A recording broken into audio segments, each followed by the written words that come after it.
In this podcast episode, Mel Robbins shares deep insights into self-criticism, people-pleasing, and self-improvement, grounded in her extensive personal journey and professional expertise. The conversation explores the origins of self-criticism, how cultural and technological shifts exacerbate it, and actionable strategies to overcome the inner critic. Mel also reveals the unspoken manipulative nature of people-pleasing, the importance of setting boundaries, and how to navigate jealousy, guilt, and compassion in relationships. A candid reflection on courage, persistence, and embracing life's uncertainties offers listeners guidance on pursuing passion and transformation. Mel opens by addressing the core human fear of not being liked or understood by others. This fear often dictates behavior, leading people to mold themselves around others' expectations. She highlights how much energy people waste worrying about approval, proposing a hypothetical scenario where one imagines living free from the need to be liked by a key individual, such as a boss. This reveals the chains of social validation and how relinquishing such worries could liberate people to live more authentically. The discussion moves to the internal landscape of self-judgment, distinguishing between the outer critic, external voices and opinions, and the more destructive inner critic that lives within. Mel explains how stress heightens self-criticism, linking it to the brain's fight-or-flight responses that diminish self-compassion.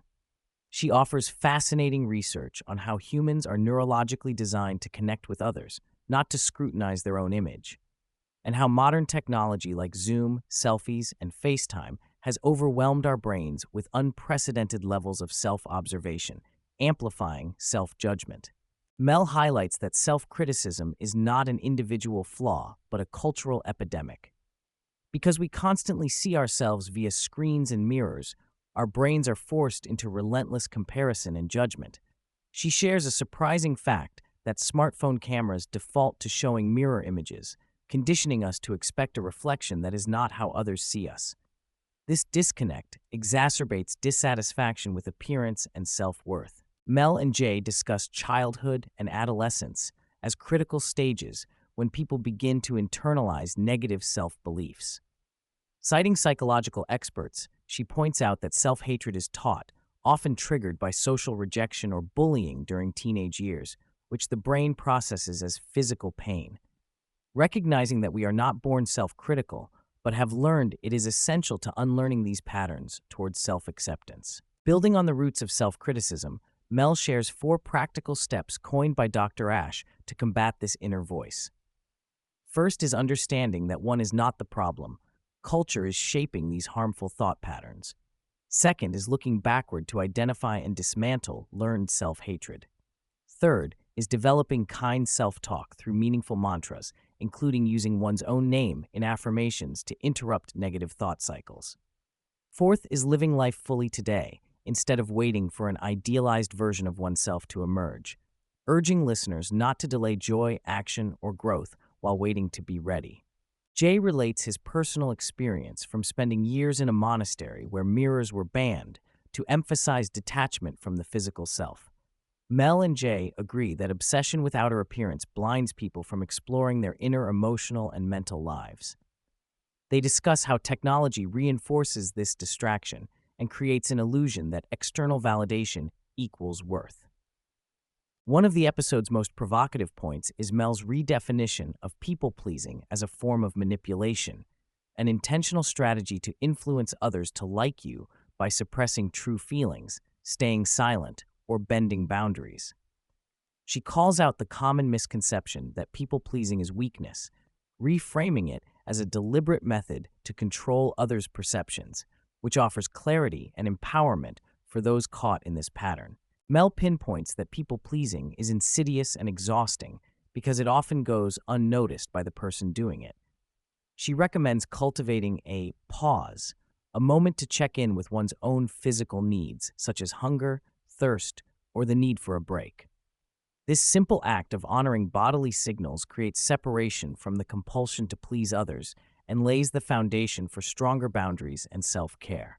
They discuss how the disconnect between mental demands and bodily needs leads to struggles with sleep, eating habits, and overall well-being.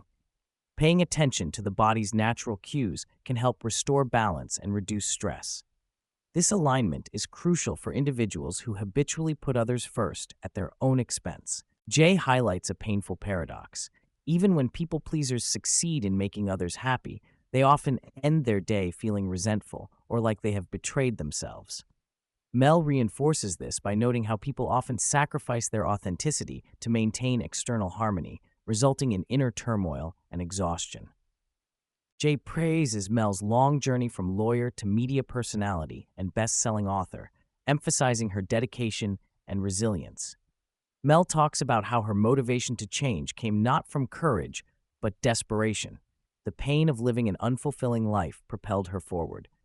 She shares candid stories of failures and job losses and stresses that everyone has their unique cards to play, urging listeners to stop wasting time comparing and blaming circumstances. Mel reframes jealousy as an indication of what one truly desires instead of a toxic emotion to reject. She encourages embracing jealousy as a messenger signaling untapped aspirations. By viewing others' successes as generosity rather than competition, people can open themselves to growth and connection rather than resentment. Answering an audience question about accessing inner courage, Mel speaks about cultivating faith that current struggles serve a larger, unseen purpose. She encourages adopting a mindset of refusal to accept present hardships as the end, trusting that life is preparing something better. Drawing from her own experience inventing the 5-second rule in times of debt and uncertainty, she advises outlasting one's doubts and continuing forward with hope. Addressing a question on releasing guilt and compassion toward those who caused pain, Mel talks about the importance of separating oneself from others' shortcomings without condoning harmful behavior. She underscores that families often do their best with their own limitations and trauma. Jay adds that compassion is a process, not an instant leap. It starts with allowing oneself to feel anger and hurt before reaching forgiveness and understanding. In response to a question about transforming hobbies into careers, Mel stresses starting without pressure, focusing on serving a small, engaged audience first, and gradually expanding based on genuine connection. Jay advises investing time as a student to learn successful formulas before creating, emphasizing the importance of doing the hard, unglamorous work consistently and being inspired by existing models to shape one's unique voice. Mel and Jay engage the audience in interactive vibe check scenarios, exploring boundaries, relationships, and self-care choices. Mel navigates nuanced questions about saying no to social events, declining career opportunities, evaluating romantic relationships, and how to support a friend making poor decisions. Her responses balance compassion with self-respect, emphasizing practical wisdom over idealized expectations.